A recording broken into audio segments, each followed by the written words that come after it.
VGR PGR যিবিলাক government office আছে সেইবিলাক আমি চব উইথড্ৰ কৰি দিম। সেইখন বৰ অসম হ'ব নে বৰ বাংলাদেশ হ'ব?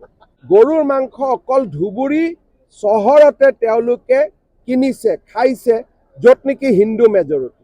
ইয়াত মূল্যবৃদ্ধি যথেষ্ট কাৰ্বি আংলঙত। যদি আমি বিলাহী বাহিৰত বেলেগ ডিষ্ট্ৰিক্টত নগাঁও জিলাত কিনিব যাওঁ 20 টকাৰ পৰা 30 টকালৈ, কিন্তু কাৰ্বি আংলঙত 80 টকাৰো অধিক। কাৰণ ইয়াত এটা দলে কোনো পাৰ্টিকুলাৰ কিছুমানে ইয়াত মিলি পেলাই এটা খুব বিয়াগুম। ঠিক আছে, এটা কাম কৰিব, 14 তাৰিখে মই আহিম, মোক অলপ গোপনীয়কৈ বস্তুটো লিখি দিব, মই ব্যৱস্থা ল'ম।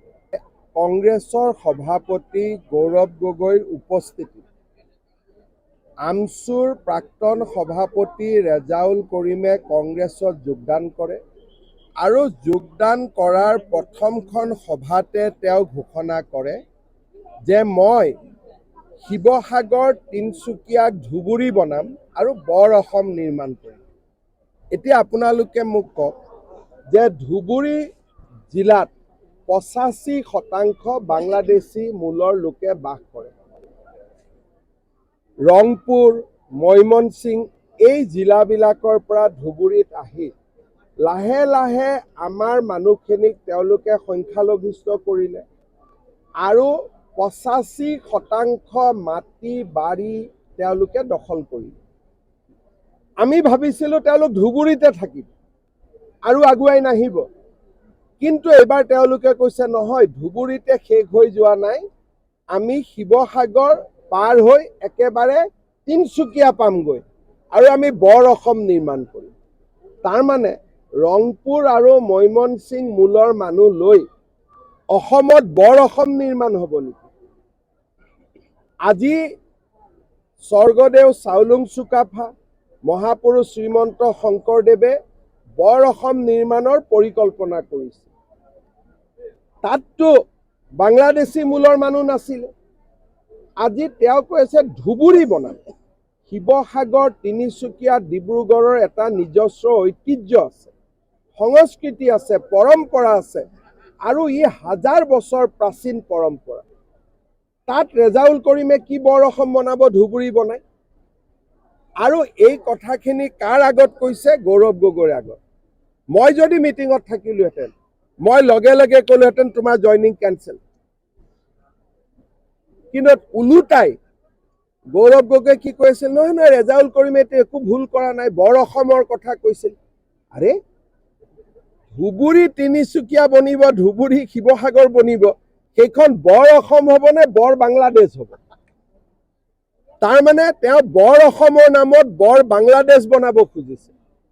সেইকাৰণে গৌৰৱ গগৈৰ কথা, পাকিস্তানৰ কথা মানুহে গৌৰৱ গগৈক যে বেয়া পায়, এইটো কথাৰ কাৰণে বেয়া পায়, কাৰণ তেওঁ ছফ্ট কৰ্ণাৰটো সদায় মিয়া মুছলিমৰ লগতে আছে, আমাৰ অসমীয়া মানুহৰ লগত নাই। মই আশা কৰিম কংগ্ৰেছৰ বাকী মানুহবিলাকে ৰেজাউল কৰিমক গতিয়াই উলিয়াই দিব কংগ্ৰেছৰ পৰা। কি শিৱসাগৰক তেওঁ ধুবুৰী বনাব খুজিছে? ধুবুৰী মানুহে গ'লে মোৰ ওচৰত কান্দে যে আপোনালোকে জানি আচৰিত হ'ব যে ঈদৰ সময়ত মই ধুবুৰীত গৈ পাব লাগে, নহ'লে গৰুৰ মাংস মানুহৰ ঘৰে ঘৰে পেলাই দিয়ে।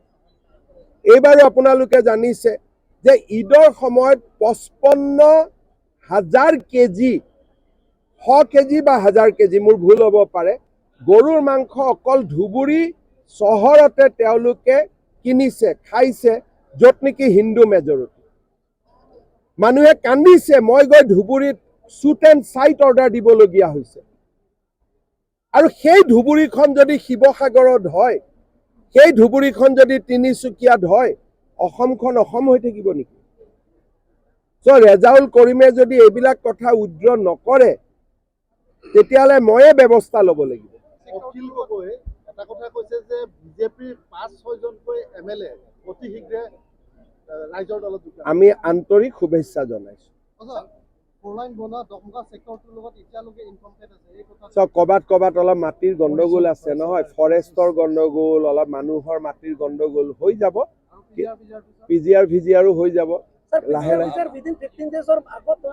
আমি আমাৰ মেইন কথাটো আছিল যে আমি হাইকোৰ্টত এফিডেভিট দিম। কাউন্সিলে অলৰেডি এফিডেভিট দি দিলে, এফিডেভিটৰ কপিও আপোনালোকে CMৰ পৰা লৈ ল'ব। আমি যেনেকে প্ৰতিশ্ৰুতি দিছিলোঁ যে 5 তাৰিখৰ ভিতৰত আমি এফিডেভিট দি দিম, আমি এফিডেভিট দিলোঁ, আপোনালোকে কপি CM-ৰ পৰা লৈ ল'ব। সমাগত বিধানসভা নিৰ্বাচন আপুনি কৈছিলে বাবা স্যাৰ এইটো ইভিকশনৰ কাৰণে কিমান দেৰি লাগিব? এইটো হাইকোৰ্টত এতিয়া আমি পিটিশ্যন দিছোঁ, হাইকোৰ্টক আমি এপ্লাই কৰিছোঁ যে জানুৱাৰীৰ ভিতৰতে যাতে শুনানি হৈ যায়। স্যাৰ আপোনাৰ আৰু কিন্তু VGR PGR যিবিলাক গভৰ্ণমেণ্ট অফিচ আছে সেইবিলাক আমি চব উইথড্ৰ কৰি দিম এতিয়া। সমাগত মই বিধানসভা 14 তাৰিখে ডিফুত আহিম, কাউন্সিলৰ লগত আলোচনা কৰি যি কাম কৰিব লাগে আমি কৰি ল'ম। স্যাৰ আপোনাৰ ফানৰ পৰা অল কাৰ্বি আংলঙত কিবা ফাণ্ড দিয়া আছিলে এইটো টাউন কমিটিৰ লাখ 2 লাখ মই নাজানো বাবা। একো ডেভেলপ হোৱা নাই টাউন স্যাৰ। মাননীয় এই মুখ্যমন্ত্ৰী কাৰ্বি মহোদয়, আংলঙত ইমান ডেভেলপ হৈছে, ডকমকাৰ পৰা কুঠৰি ৰাস্তা বাবা নাই বহুত জাগাতো হোৱা নাই স্যাৰ। আৰে ইমান কাৰ্বি আংলঙত ডেভেলপমেণ্ট হৈছে, গোটেই অসমৰ মানুহে হিংসা কৰে ইমান কাৰ্বি আংলঙত কাম হৈছে বুলি। হাওৰাঘাট LAC আণ্ডাৰত এতিয়া যেতিয়া অসমৰ বেলেগ মানুহ কাৰ্বি আংলঙত ফুৰিব আহে, মোক কয় দাদা কাৰ্বি আংলঙত ইমান টকা দিছে আমাক নিদিয়ে বুলি কয়। স্যাৰ সমষ্টি বাইছত 10 লাখ কৈ দিয়া, পিএছত 10 লাখ দিয়াটো কিছুমানতো ভালকৈ কাম হোৱা নাই স্যাৰ। কৰাই দিব লাগিব, তোকো দি দিম বাবা, তই অলপ চুপাৰভাইজ কৰি দিবি। হাওৰাঘাট LAC আণ্ডাৰত কি কোনটো টিভি স্যাৰ আমাৰ কোনটো TV sir Karbi Anglong flash news sir.